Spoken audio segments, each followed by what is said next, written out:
აი კობახიძის გამოსვლა იყო გუშინ ერთ-ერთ ტელევიზიაში ასევე და იქ ამბობდა რომ ამ მოტივით გაასაიდუმლო აი მაგალითად ჩვენ გამოვივაჭრეთ ძალიან კარგად 33% რომ ჩვენ გვეკუთვნისო და სხვა ქვეყნებს ეს ფუფუნება არ მისცემიათ და აი ასეთი რაღაცა ეს უბრალოდ თხოვეთ რომ ამის გაჟღერება შეგძლებოდა და ასეთი რაღაცა არ უნდათ რომ გააგებინონ სხვა ქვეყნებს იქ უკეთესი პირობები უნდათ გამოვივაჭრონ. ოღონდ ეს გააგებინეს უკვე.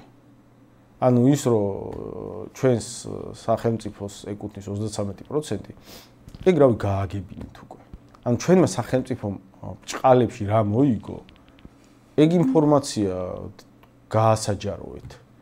ეხლა კითხვა რჩება, ჩვენ რა მოვიგეთ, მაგაზე ლაპარაკობთ ყოველ იმაში, რაც ირთვება და რასაც ეკრანი აქვს ყველგან, ხო? ეხლა რას აღარ გვეუბნებიან?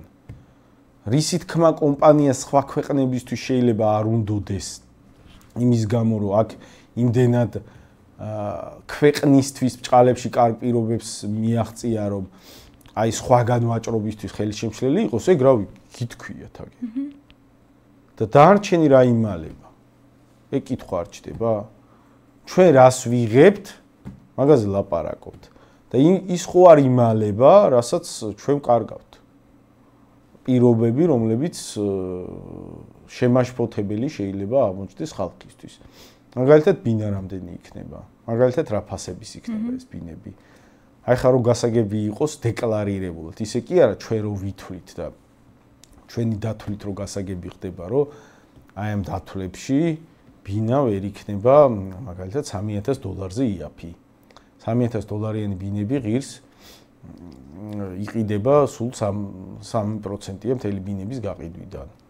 ხო, ასეთი დათვლებით კი არ გვიწევდეს ლაპარაკი, არამედ ლაპარაკი გვიწევდეს პირდაპირ კონკრეტული ციფრები იყოს მოცემული, რომ აი ამდენია შენდება, ამდენი დაჯდება ბინა, ამდენს გაყიდია, შეიძლება უცხოელი გათვლილი იქნება უცხოელებზე გაყიდვაზე, დასაქმება შეიძლება უცხოელების, ესეთი პუნქტები იქნება შეთანხმებაში, ხო? თორე ჩვენთვის ჩვენ რას ვიგებთ ხალხო, აი ამას ვიგებთ 33% ჩვენ ვიღებთ 10 წელიწადში მივიღებთ $2 მილიარდ. აი ამას ხო გვეუბნებიან რა.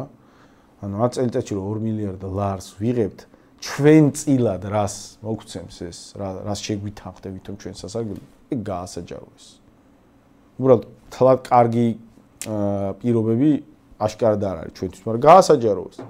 რაც დამალულია, ეჭვსაჩეს რომ დამალულია ის ნაწილი, რომელიც ჩვენგან არის დამალული და არ ვიცი სადღაცა. ალბანეთის მთავრობამ არ გაიგოს, რომ იმათთან უკეთესად ივაჭრა ამ კომპანიამ და აი მე ალბანეთის მთავრობა გაუბრაზდება ამ კომპანიას. არ ამგონია ეგ იყოს, თუ იმას გავითვალისწინებთ, რომ სენდვიჩი ხელისუფლების სასარგებლოდ რა დაითმო მაგაზე მიდის ლაპარაკი და ჩვენს შემთხვევაში კიდე ერთხელ ვიმეორებ.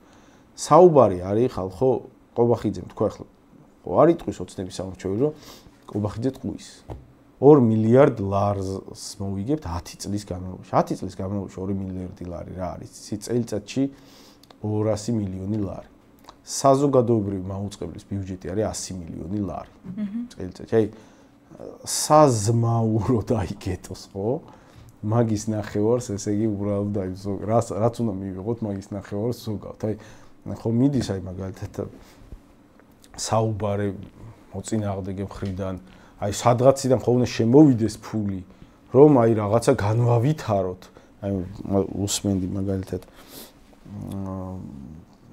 მოწინააღმდეგე ფლანგის ექსპერტებს ანალიტიკოსებს ხო აი ნუკრი შოშიაშვილი მაგალითად მაშინ თქვენ მოიტანეთ 6 მილიარდი არა აი მაგალითად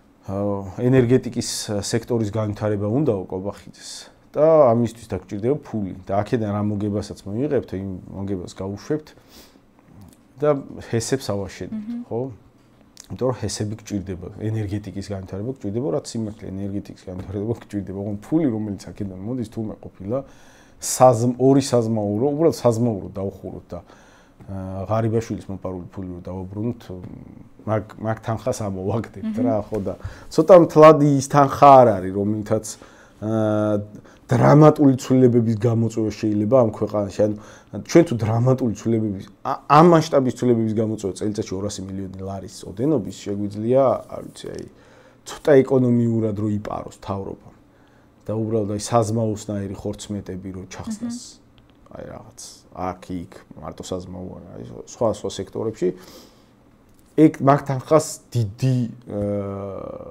დიდი მარაგებით ამოიგებს აი დიდი უპირატესობით.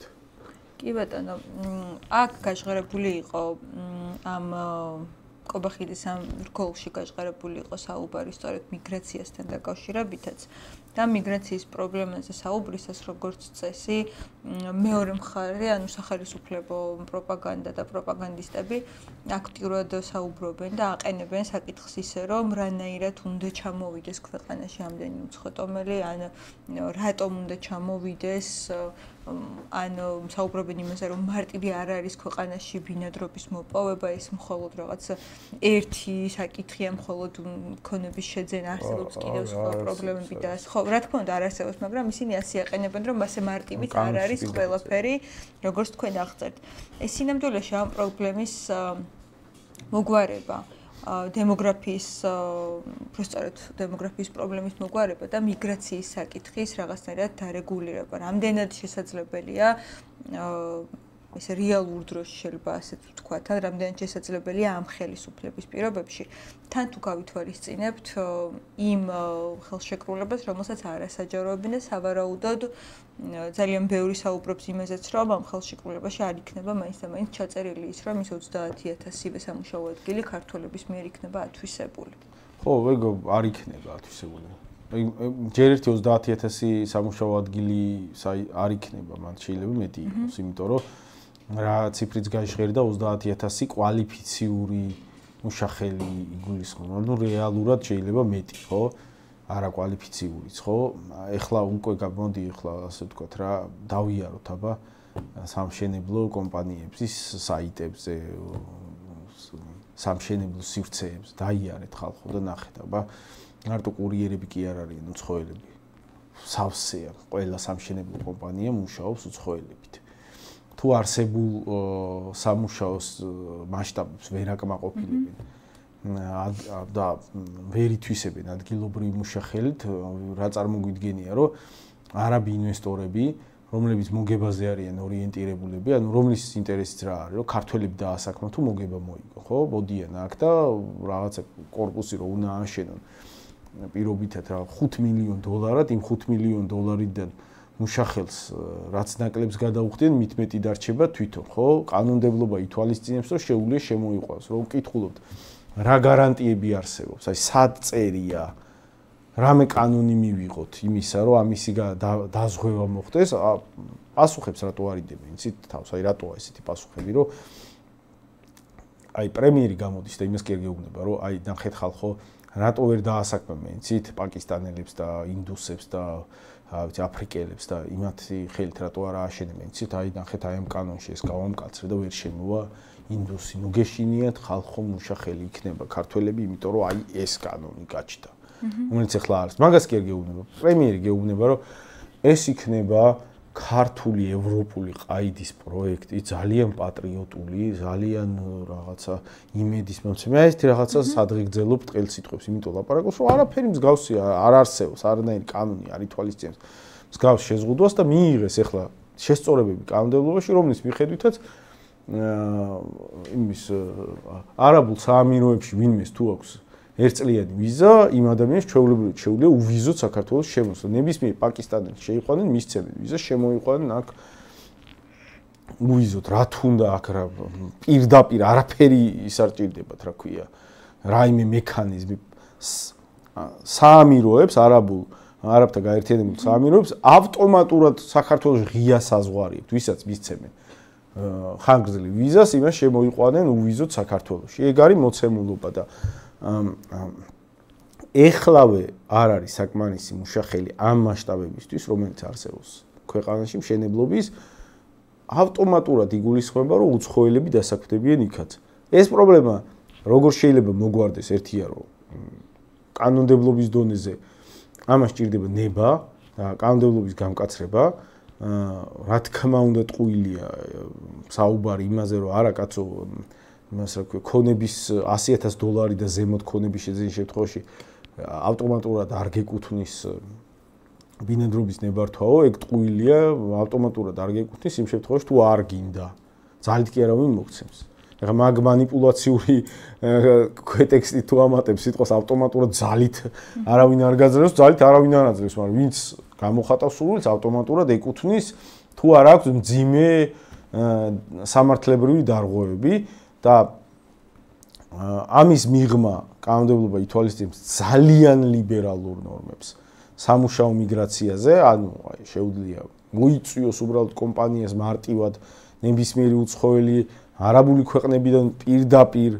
ვისაც იქ აქვს ვიზა აქაც უვიზოთ შეუძლია შემოსვლა და ამის ამ პირობებში და $1,300 და ზემოთ თუ აქვს შემოსავალი შეუძლია ასევე ბინადრობის ნებართვა მიიღოს ანუ მთელი მუშახელს შეუძლიათ ბინადრობის ნებართვა მისცენ ერთი ამის მოგვარება სჭირდება საკანონმდებლო ცვლილებები რაც ჩვენ შეტანილი გვაქვს დაწერილი გვაქვს საკანონმდებლო ცვლილებების პაკეტი და მეორე ოღონდ ეს მარტო კანონით ამ პრობლემას იქიდან გამომდინარე ვერ მოაგვარით რომ ჩვენ ქვეყანას უდგას უმძიმესი საიმიგრაციო პრობლემა კრიზისია რეალურად ქვეყანაში 300,000 მიგრანტი ქართველი არის წასული ემიგრანტად გასულია ქვეყნიდან 316,000 ადამიანი გავიდა უკანასკნელი 13 წლის განმავლობაში ამათი სტატისტიკით რეალურად შეიძლება მეტიც იყოს და 300,000-მდე უცხოელია შემოსული ამათი სტატისტიკით რეალურად ასევე შეიძლება მეტი იყოს.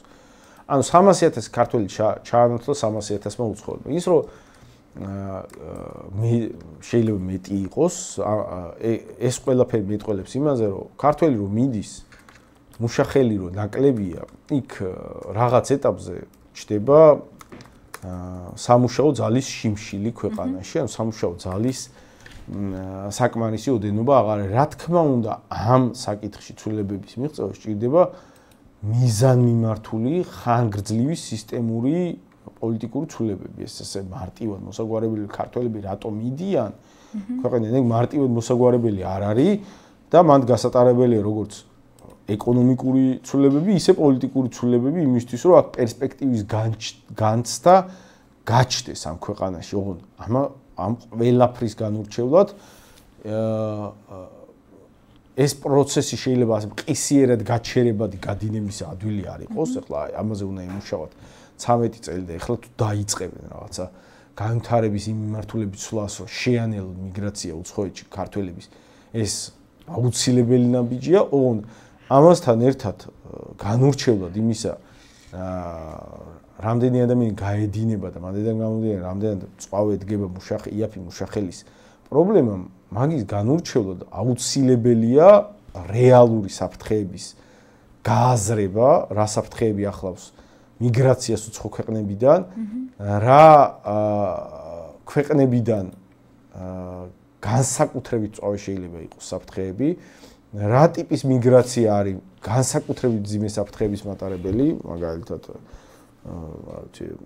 დიდარი ეგრეთ წოდებული ინვესტორები იდეოლოგიურად შეუთავსებელი ქვეყნებიდან, რომლებიც დიდ გავლენას მოიპოვებენ, ის განსაკუთრებული საფრთხე შეიძლება იყოს, მაგალითი მოყავს. და აქედან გამომდინარე, მაგ ნაწილშიც კონტროლის ისეთი მექანიზმებია შესამუშავებელი, რომ იმ ტიპის მიგრაცია, რომელიც სრულიად მომაკვდინებელი შეიძლება აღმოჩნდეს ქვეყნისადმი, მაგ ტიპის მიგრაცია